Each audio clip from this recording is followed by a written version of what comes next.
y se secará. Y los recogen y los echan en el fuego y arden.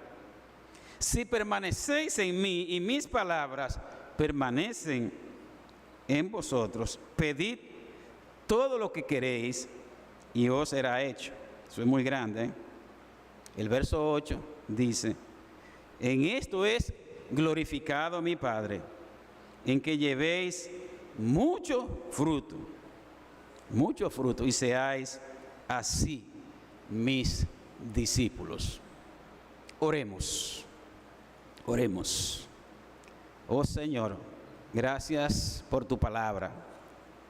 Gracias por el privilegio que tenemos de leerla, de escucharla. Muchos en el mundo no tienen esta bendición de estar en un templo como este, de manera libre, oh Señor, reunidos en tu nombre para alabarte y glorificarte y para proclamar tu palabra. Sí, Señor, quizás nosotros no nos damos cuenta. Sí, hay muchas partes en el mundo que no tienen esa bendición.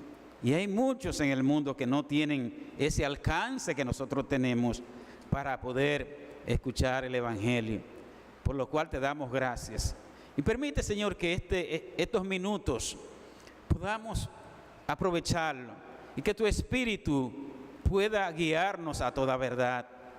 Que tu Espíritu, Señor, pueda poner en nuestras mentes y corazones esa palabra que tú quieres que este pueblo escuche. Señor, nuevamente te pido que en tu misericordia, en tu amor, me uses para tu gloria y tu honra, en el nombre de Cristo Jesús.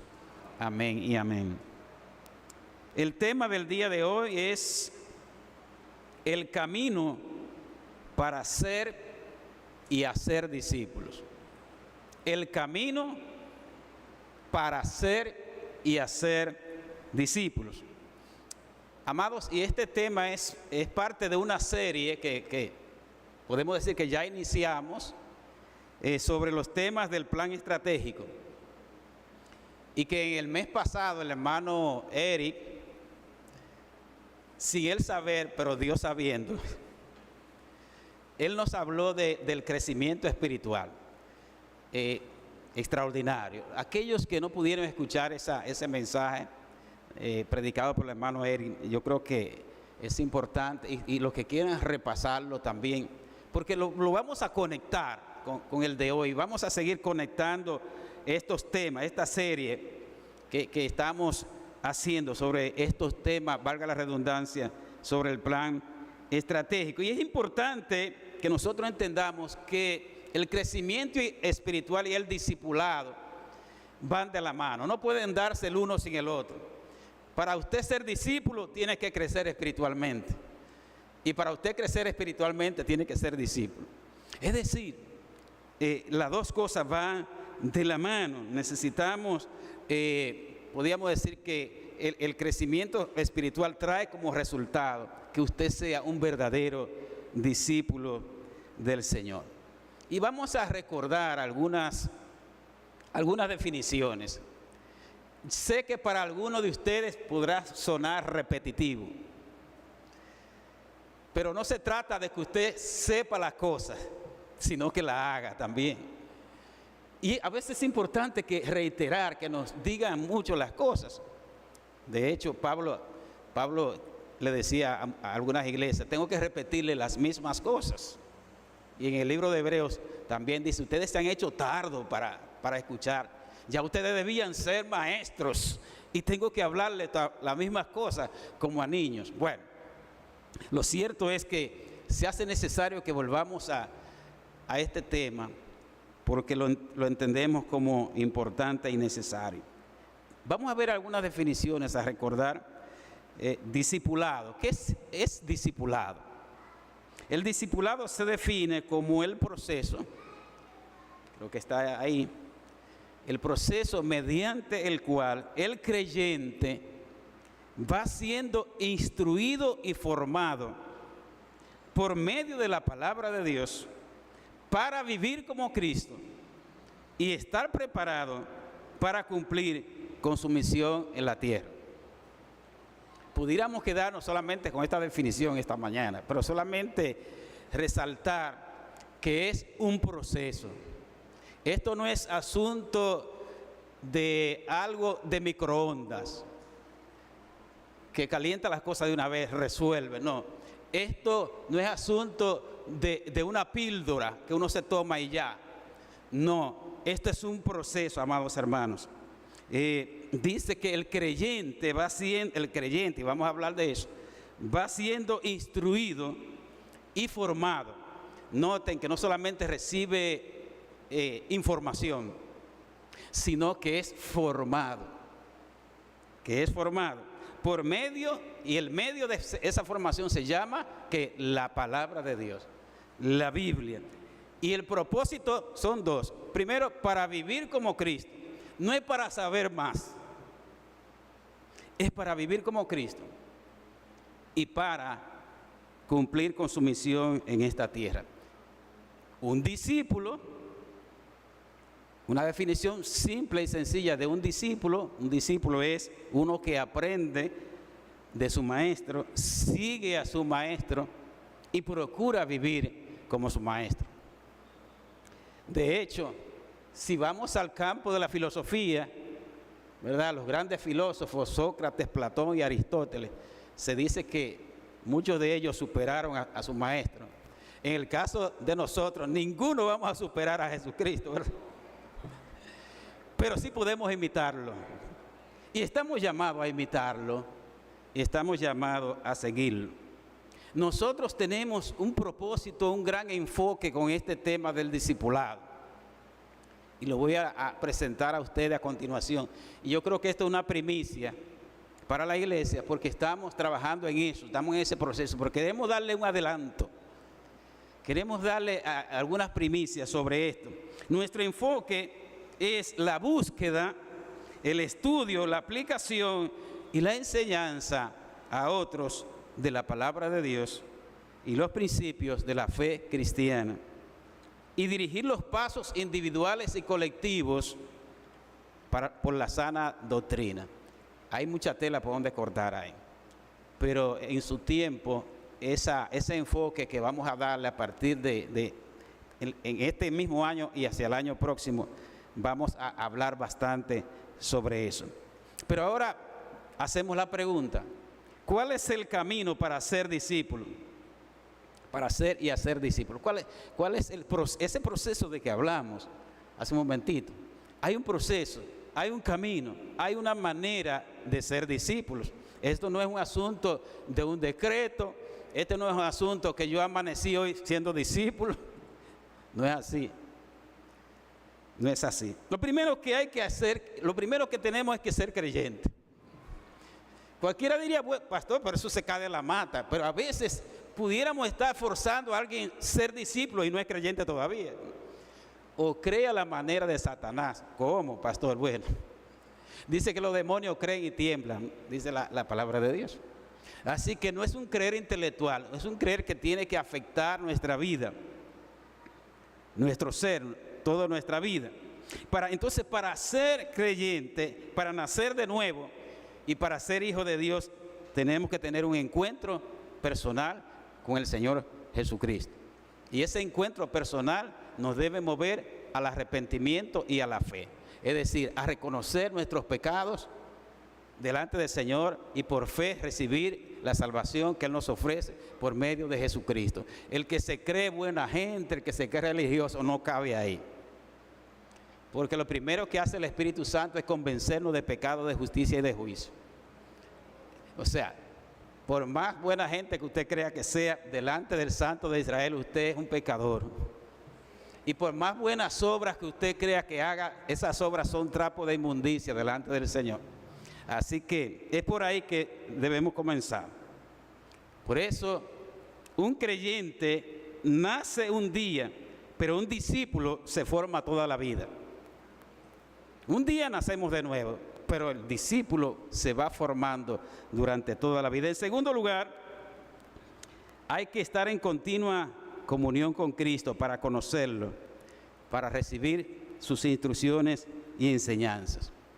Y es interesante, amados, que si volvemos al al Evangelio, al pasaje que leímos hace un momento, donde Jesús dice la palabra que sube al monte, y el domingo próximo vamos a estar hablando un poquito más de eso, donde cuando Él ora y llamó así a los que Él quiso, a sus discípulos o apóstoles, y dice que vinieron a Él, y Él estableció a 12, había más discípulos de los 12, habían 12 apóstoles, pero había más seguidores. Entonces dice, la palabra señala para que estuvieran con Él. Siempre me ha llamado la atención, para que estuvieran con Él, es lo primero, para Él instruirlo, para Él formarlo, para Él, no lo iba a enviar de una vez, sino que lo iba a formar, iban a estar con Él primero, en comunión con Él, para recibir sus instrucciones y sus enseñanzas. No se trata, amados, de ir a Jesús y pasar por donde está Jesús. No se trata de una pasada por donde está Jesús. No se trata de ir donde Jesús en caso de emergencia. Somos expertos en eso. Cuando nos vemos apurados, y qué bien, gloria a Dios, Él es nuestro oportuno socorro. ¿Cuántos lo creen? ¿Verdad? Estamos hablando de algo más. Es estar con Él siempre, en todo momento, en toda circunstancia. Ahí, estar con Jesús, estar en la presencia del Señor. Cuando yo oigo a la gente recitando el Salmo 91, y muy bien, que el que habita el abrigo del Altísimo, la gente no sabe lo que está diciendo. ¿Usted sabe lo que significa habitar? No es ir a veces, sino habitar en la presencia del Señor. Estar ahí siempre en la presencia de Dios. Entonces, es para estar con el Señor, para estar con Jesús. Y cuando estamos con Él, de Él vamos a recibir de seguro la palabra, vamos a recibir también la fortaleza, todo lo que Dios nos da. Pero ahí, para estar con Él, para estar con Él, en comunión con Él. En tercer lugar, y está muy relacionado con esto, hay que permanecer en el Señor para ser discípulos. Esto no es un asunto de estar entrando y saliendo. Esto no es un asunto de coger vacaciones. Esto no es un asunto hablábamos para casos de emergencia. Este es un asunto de que hay que permanecer en el Señor. Yo no sé si ustedes han notado aquí en el pasaje de Juan 15, se lo pongo de tarea porque no tenemos tiempo ahora, para que ustedes vean cuántas veces se usa la palabra permanecer. Es increíble. 10 veces. 10 veces. Y es por algo. El Señor le está señalando algo. Hay una relación de dependencia del pámpano de la vid.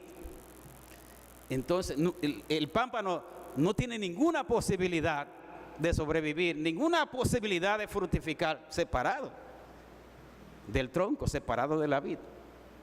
El gran error que comete mucha gente es precisamente tratar de entender que su vida la pueden vivir separados de la vid.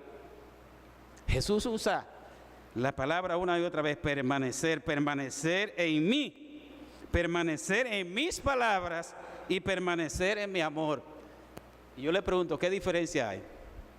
Al fin y al cabo, no hay ninguna. El que permanece en el Señor permanece en su palabra. Así que aquí no hay una dualidad, que podemos permanecer en el Señor y estar alejados de su palabra. No. Y permanecer en el Señor, permanecer en su palabra y permanecer en su amor, todo eso va relacionado. Para ser discípulos tenemos que estar, amados hermanos, permaneciendo en el Señor. En cuarto lugar, para ser discípulos del Señor hay que pagar un precio. Eso tiene un costo. No estoy hablando de la salvación, que su precio fue pagado por Jesucristo en la cruz del Calvario.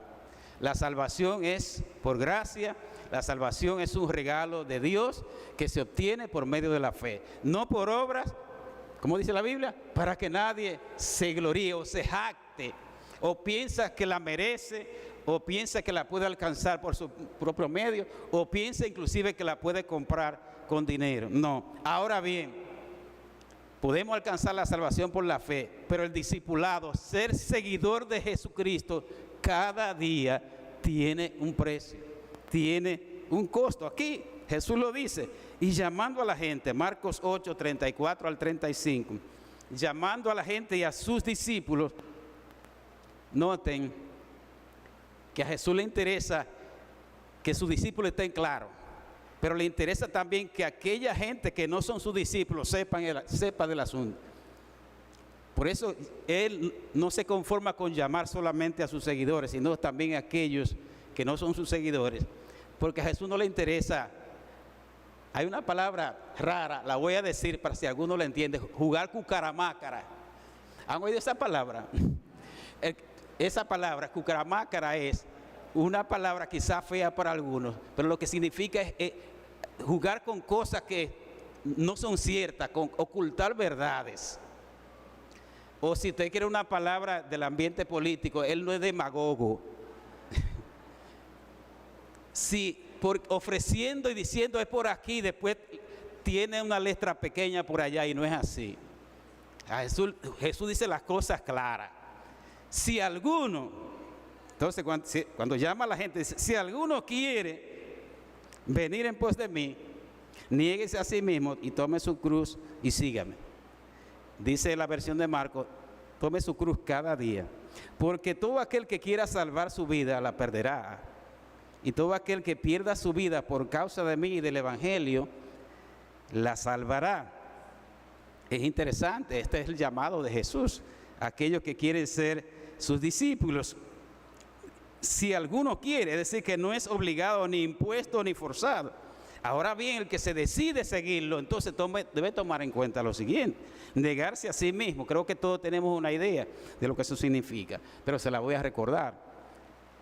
Lo que significa negarse a sí mismo: renunciar al yo, al ego, al orgullo, a la carne, a sus propios deseos, a su voluntad, para rendir su voluntad a Cristo. Y la mejor manera de expresarlo es aquella que Pablo dice en Gálatas 2:20. Me pueden ayudar. Gálatas 2:20 dice: con Cristo estoy juntamente crucificado, y ya no vivo yo, mas vive Cristo en mí. Y lo que ahora vivo en la carne, lo vivo en la fe del Hijo de Dios, el cual me amó y se entregó a sí mismo por mí. Señor, esto es grande. Usted se atreve a decir que usted no vive usted, que es Cristo que vive, que es Cristo que reina, que es Cristo que tiene la primacía sobre su vida, sobre su voluntad, sobre sus pensamientos, sobre sus palabras, sobre sus decisiones. Eso es ser crucificado con Cristo, para que ya no viva uno, sino que Cristo sea el que viva, el que viva y el que gobierne nuestras vidas. Tomar la cruz cada día. La cruz implica sacrificio, entrega, muerte, sufrimiento y por causa del Evangelio y por causa de Cristo. Eso es la cruz. Toda la burla, todo el rechazo, toda la incomprensión, toda verdad, todo lo que nos pueda venir por causa del Evangelio, Jesús lo dijo en las bienaventuranzas. Cuando Él dijo: bienaventurados los que padecen persecución por causa de la justicia, porque de ellos es el reino de los cielos. Bienaventurados sois cuando por mi causa y os vituperen y os persigan y digan toda clase de mal contra vosotros mintiendo. Gozaos y alegraos, porque vuestro galardón es grande en los cielos, porque así persiguieron a los profetas que fueron antes de vosotros. Y le dejo de tarea, le voy a leer esta, pero se lo dejo de tarea, a Primera de Pedro 4, del 12 al 19, léanlo y verán. Primera de Pedro 2, 20 al 22 dice: pues qué gloria es si pecando soy abofeteado. Es decir, si tú por tu pecado, y eso trae su consecuencia, te vienen problemas, no le eches la culpa a Dios. Mas si haciendo lo bueno sufrís y lo soportáis, esto ciertamente es aprobado delante de Dios. Pues para esto fuisteis llamados, porque también Cristo padeció por nosotros, dejándonos ejemplo para que sigáis sus pisadas. seguirle. ¿Qué significa seguir a Cristo? Vivir como Él, hacer lo que Él nos mande e ir donde Él nos envíe. Y esto es compromiso. Esto es compromiso. ¿Cuál es la queja de muchos cristianos en este tiempo? Nos quejamos de que falta compromiso. Que falta ese compromiso que nos mueva realmente a actuar en consecuencia. Mucho más allá de lo que nosotros nos imaginamos. Otra cosa importante, amados, es amarlo sobre todo y sobre todas las cosas. Eso debía estar de primero, ¿verdad? Pero es que todo es importante. Amarlo sobre todo y sobre todas las cosas, sobre todos, que incluye las personas, que incluye tu madre, tu padre, tu mujer. Jesús trajo un pensamiento revolucionario, porque cuando Él dice, el que no me ama más que a padre, madre, mujer e hijo, no puede ser mi discípulo.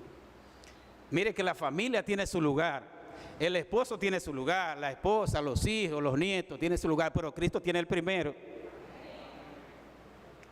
Y si no es el primero, mejor nada. Es que es el que le pertenece. Es el que le pertenece. Y cuando uno va a la palabra de Dios, encuentra que Jesús se atreve a decir, y el que no renuncia a todo lo que posee, y el que no entrega su propia vida por causa de mí, no puede ser mi discípulo. Eso es así, hermanos. Prioridad y enfoque por Cristo. Cristo tiene que ser primero en un discípulo. Tiene que ser lo primero, antes que todas las cosas. Y la parábola de la cena, hoy voy a cortar un poco, pero la parábola de la cena que el Padre preparó, aquella gran cena, e invitó y convidó a la gente a venir. Cada uno comenzó a poner excusa. He comprado 5 yuntas de bueyes, tengo que probarlo, te ruego que me excuse. He comprado una hacienda y tengo que ir a verla, te ruego que me excuse. Acabo de casarme y por tanto no puedo ir. Y así sucesivamente. Y en la lectura que leímos hace un momento, los que querían seguir a Jesús, uno creía que era light, que era nice. Y Jesús le dijo, espérate, el Hijo del Hombre no tiene dónde recostar su cabeza. Y a otro le dijo, mira, deja que los muertos entierren a sus muertos. Y ven tú, anuncia el reino de Dios. Cualquiera diría, Jesús no tenía sensibilidad, el hombre. Jesús no comprende a la gente. Es que usted no me entiende, pastor, dicen algunos. Ajá. Yo quizás no lo entiendo, pero Jesús conoce su corazón. Jesús sí conoce el corazón. Y sabe que la tendencia de nosotros es siempre tratar de poner otra cosa en lugar de Él. Y eso de que tengo que despedirme de una gente que está en mi casa. Hermano, no deje de venir a la casa de Dios por visita, tráigala mejor. O dile, aguántate ahí que tengo un compromiso con el Señor. Sí, tenemos que hablar así. Que venga, porque la gente nos jala para sus asuntos. Vamos a traer nosotros lo nuestro para las cosas del Señor. Nunca haga eso, hermano. En el nombre de Jesús se lo digo. No haga eso. No importa quién se la visita. Recuérdese que usted tiene un compromiso con el Rey de Reyes y Señor de Señores, que es lo primero. Ok, que un día uno no pueda venir a la casa del Señor, pudiera ser, pero cuidadito, hermano. No podemos estar negociando el día del Señor. Amén. Estar dispuesto a renunciar a todo por causa del Señor. Dice el Señor que el que no renuncia a todo lo que posee no puede ser de mi discípulo. Y vaya el joven rico que Jesús le dijo, o todo o nada. Mira, vende todo lo que tiene y dáselo a los pobres. Y ve, tú sígueme. Y él no quiso. Jesús no se entristeció y le dijo, ve, espérate, ven, no te me vayas. Lo dejó que se fuera. Así como dejó que se fueran aquellos que se estaban yendo, los discípulos estaban preocupados, Señor, se están yendo la gente. Va a bajar la membresía. Te va a quedar con menos gente. Jesús no le interesó las estadísticas de decirle, no es que Él no quiera que la iglesia esté llena, no es que Él no quiere que la gente venga, pero realmente Él quiere gente salvada, pero quiere discípulos comprometidos también. Las dos cosas quiere el Señor, así que estemos claros con eso, amados hermanos. Finalmente, vamos a ver cuáles son los indicadores de que somos discípulos. Los indicadores de que somos discípulos. Se me quedó aquí una frasecita muy interesante que dice: un discípulo se forma en la escuela del maestro y el libro de texto se llama la Biblia. Un discípulo se forma en la escuela del maestro, el libro de texto se llama la Biblia. Aquellos hermanos creyentes que por la razón que sea no tomen en cuenta esta verdad, nunca serán discípulos. O serán unos discípulos en gestación. Porque no es posible ser discípulo sin la palabra de Dios, sin ser formado. Y no crea usted puede decir, yo la leo en mi casa, yo la estudio en mi casa. No es así, porque Dios ha constituido pastores y maestros para enseñar la palabra de Dios. Que Dios lo ha llamado a eso, tienen esos dones, y Dios reserva muchas cosas para que sean enseñados por los pastores y maestros. Eso es así. De hecho, los pastores y maestros tenemos que ir a otros pastores y maestros para que nos enseñen a nosotros. Es decir, que todos necesitamos ser enseñados, todos necesitamos ser formados. ¿Cuáles son los indicadores de que somos discípulos? Primero, dar fruto en abundancia y glorifica al Padre. En esto es glorificado mi Padre, en que deis mucho fruto y seáis así mis discípulos. El fruto del Espíritu, amor, amor a Dios, amor al prójimo. En segundo lugar, permanece en el Señor y en su palabra. Permanece. Aquel que está saltando y brincando, entrando y saliendo, subiendo y bajando, dudo yo que sea un discípulo. Y no significa que uno no tenga un periodo de prueba o un desierto. Todos lo tenemos, yo lo he tenido. Que usted lo haya notado o no, todos lo tenemos. Todos lo tenemos. Los grandes hombres de Dios en el Antiguo Testamento y en el Nuevo Testamento, ese periodo de prueba, de aridez. Pero realmente volvemos a la fuente, volvemos al Señor. Y esa es la característica de esa perseverancia, a pesar de la prueba, a pesar de la dificultad. Está comprometido con el Señor y su obra, y no se anda excusando y poniendo excusas por todo. No, el discípulo está comprometido, sencillamente está comprometido, no se acomoda a la zona de confort, está dispuesto a asumir sacrificio, corre una milla más. El creyente da el mínimo, el discípulo da el máximo. Mire qué diferencia. Finalmente tiene esto es importante, todo es importante lo que hemos dicho, pero vamos a ir concluyendo con esta. Tiene una vida disciplinada con los principios o con las prioridades de acuerdo a la palabra de Dios. Noten que discípulo y disciplina tienen la misma raíz. Es decir, que un discípulo es una persona disciplinada, que tiene su vida organizada, pero no organizada lo que yo creo, lo que yo pienso, de acuerdo a Dios, de acuerdo a la palabra de Dios. Tiene una vida, hábitos, tiene las disciplinas espirituales de la oración, de la palabra, de su vida de iglesia, ¿sí? Su devoción al Señor. Tiene una mayordomía integral de la vida y responsable con su cuerpo, responsable con su tiempo, con sus recursos, con sus dones y talentos, con todo, hermano. Por esto no es un asunto de pedacitos, esto lo incluye todo. Procura tener una familia saludable. Pongo procura porque si fuera por el deseo mío o el deseo suyo, tuviéramos la familia perfecta, quizás. Pero procura tener una familia saludable, si es padre, si es madre, si es hijo, abuelo, etcétera. Y es un ciudadano o un empleado o un estudiante responsable y ejemplar. Eso es importante, porque esta sociedad, hermano, todo está feo. Hay una descomposición y hay mucha gente barajando, cristianos también. Entonces, esto es completo, esto lo incluye todo. Usted tiene que ser un empleado, un estudiante, un ciudadano ejemplar, que cumple las leyes, ¿verdad? que se ajusta a las normas, a la disciplina. Es verdad que dice el libro de Hebreos que la disciplina no parece buena, bonita, agradable. No parece ser causa de gozo, sino de tristeza a veces, pero da frutos, da frutos. Amados, finalmente, predica el Evangelio y hace discípulos. Y de ese no voy a hablar porque ese va a ser el mensaje de la próxima semana. Predica el Evangelio y hace discípulos. Esa es una cualidad, un indicador de que uno es discípulo. Si usted por si acaso, después de ver esto, esta mañana, haciendo un repaso, un análisis de su vida, y se da cuenta que le falta parte de esto, entonces ya comenzó el cambio. Porque lo primero es usted darse cuenta de su realidad.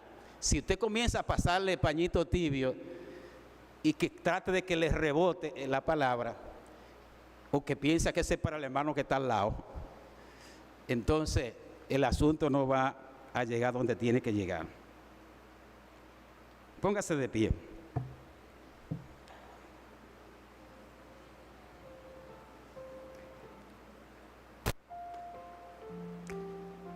La posmodernidad, usted sabe que está